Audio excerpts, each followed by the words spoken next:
So have you ever been there? You follow all the advice from your physiotherapist, you pay for every single session, and you still find yourself wondering, why am I not getting any better?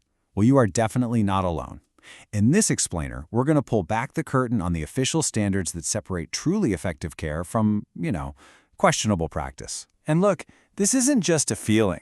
This quote is straight from the College of Physiotherapists of Alberta. It really captures that common frustration.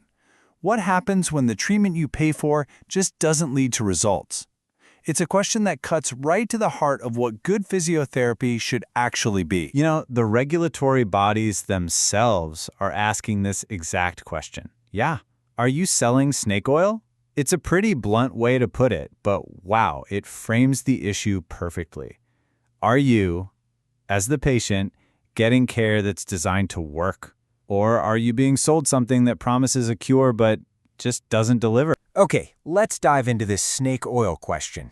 What is it, exactly, that makes a patient feel like they're getting a bogus treatment instead of legitimate medical care? Well, the concerns are actually surprisingly common. Do any of these ring a bell? These are the red flags, and they're identified in official documents. Things like selling treatments that have little to no scientific evidence, or giving you exercises that are so light they couldn't possibly make a difference. And then there's the classic, hey, you should really use up your benefits before they expire, whether you need it or not. These are the kinds of business practices that make you wonder, wait, is my health the priority here, or is it their bottom line? Here's the bottom line. Every single physiotherapist is providing a professional service, and that comes with a massive responsibility. It's not just about offering some kind of treatment. It's about providing a treatment that is actually designed to work. That is the entire foundation of the public's trust. Thankfully, what makes for good physio isn't some big mystery. There's literally a blueprint that defines what high-quality care should look like. And this isn't based on someone's opinion. It's all laid out in the official standards of practice. You see, quality care follows a really clear, logical process. It all starts with a thorough assessment. I'm not talking about a quick chat. I mean a real, hands-on exam. From that, they should be able to give you a diagnosis, explaining what they think the problem actually is. Then comes the treatment plan, with clear goals you both agree on. And this next part is so important. It doesn't just stop there. They have to constantly reevaluate how you're doing and be ready to change the plan if it's not working. And right at the heart of this whole process is something called informed consent. Now, this is not just you scribbling your name on a form. It's supposed to be an ongoing conversation. Your physiotherapist has a duty to explain the what, the why, the potential risks, and the alternatives for any treatment they suggest. This is what empowers you to be an active partner in your own healthcare journey, not just someone along for the ride. So how do you really know if you're getting better? It shouldn't just be a feeling or a vibe, right? The standards actually require physiotherapists to use standardized measures. These are objective, proven tools, things like specific questionnaires or physical tests to track your condition and progress over time. It turns, yeah, I feel a bit better, into cold, hard, measurable data. Okay, so what's really interesting is how all these standards create real accountability. They act as a direct check on the exact kinds of practices that can make patients feel like they're being ripped off. This is the tough question that the College of Physiotherapists of Alberta poses to its own members.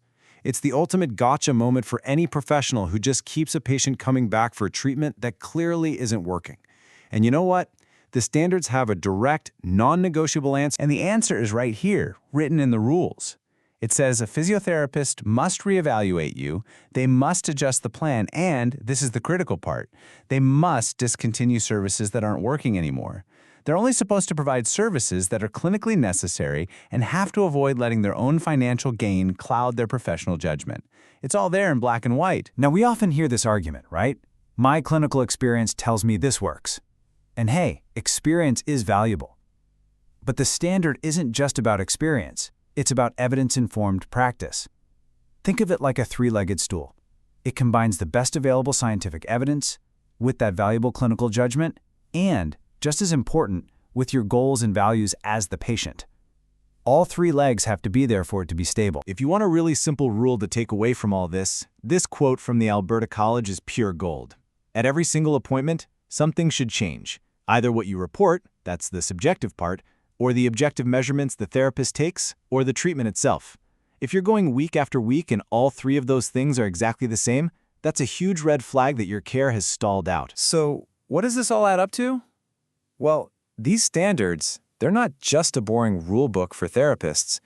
They are a promise of quality care to you, the patient, and they are a tool you can use to understand and advocate for your own health. So all of this boils down to a super practical tool, your quality care checklist. The next time you're in a physio appointment, just mentally run through these questions. Are they getting my informed consent? Are they measuring my progress with real numbers? Do I actually have a clear plan with goals? Is that plan changing as I change? And are they willing to stop something if it's not helping me? This is your personal guide to navigating the system, because ultimately, your health is a partnership. You have a role to play for sure, but so does your provider. They have a professional promise they need to uphold, one that's backed by these clear standards of practice. So the real question you should be leaving with is this: is your physiotherapist truly holding up their end of the deal?